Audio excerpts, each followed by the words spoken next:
Okay, this is The Lady and the Tank. Okay, and that's chapter 14. The Lady and the Tank was the headline. Mr Dower had been true to his word, and the story had made it onto the front page of the Times, along with a muckle photo of Mother and Mr Mingin standing together. Mr Mingin was smiling, showing off all his black teeth. Mother was trying to smile, but because of the guff she had to keep her mouth tight shut. As soon as the paper laddie put the paper through the letter box, the Plumes louped on it and read the whole thing in a winner. Mother was famous. Proudly she read the article out loud. Mrs Plume might not look like a political revolutionary with her smirked blue suits and pearlies, but she could well change the way we live our lives. She is standing for MP in her local town, and although her policies seem off a hard line, she has taken the revolutionary step of inviting a tink to bide with her and her family. It was all my idea, said Mrs Plume, pronounced plum. At first, my family wanted nothing to do with it, but I just had to give this poor, manky, flesh-hoaching, Clark-to-encrusted, wham-whimming, mingin Gabberlinsey Manny and his bife and dug a hame. I love them both dearly. They're now part of the family. I couldn't imagine life without them, if only other folk were as kind and good-hearted as me. A modern-day saint, some folks are saying. If ilka family in the country would take a lee and think if every family in the country was to let a tink bide with them, and it could solve the problem of homelessness, yins and for all. Och, and dinna forget to vote for me in the local election. It's sick a good idea, it's genius, and could well put Mrs Plume in the line to be the next Prime Minister. The tink kent only as Mr Mingin had this to say. Gonna gaze another sausage, would you please? It wasn't your idea, Mother, griped Chloe, overbeeling to just let herself go in the huff. Well, no, strictly speaking it wasn't, darling, no. Chloe glowered at her, but just at that the telephone rang. Gonna somebody get that? It's bound to be for me, said Mother grandly. Annabel dousily picked up the phone. Plum residence, wha speaking, please? She speared just as her mother had instructed her. Mother even had a special telephone voice and a bit posher than her usual in. What is it, dear? Said Mother.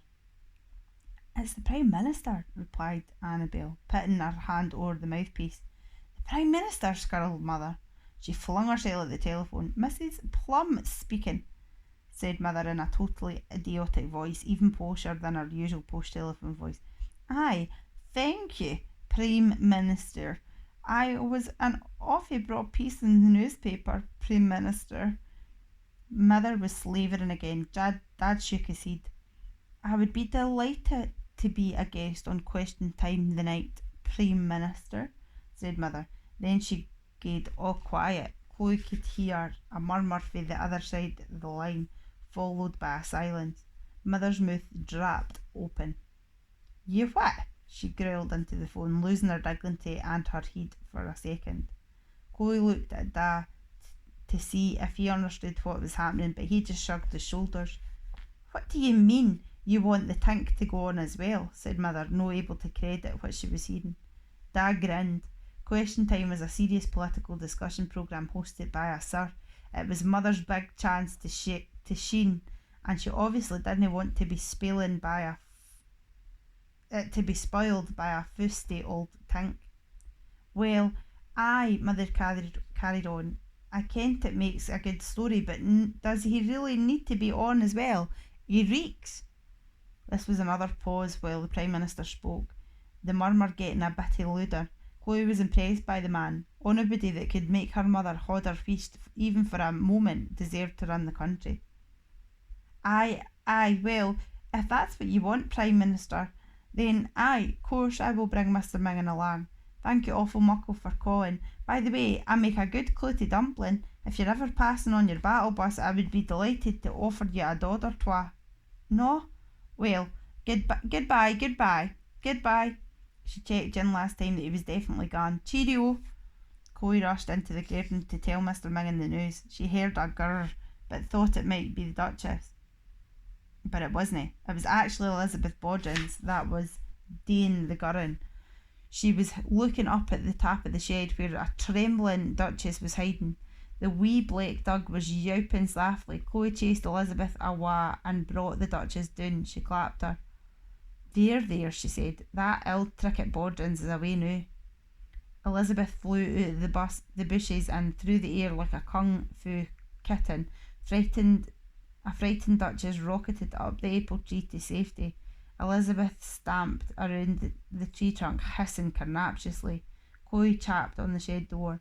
Hiya. Is that you, Duchess? Came Mr Mingin's voice from inside.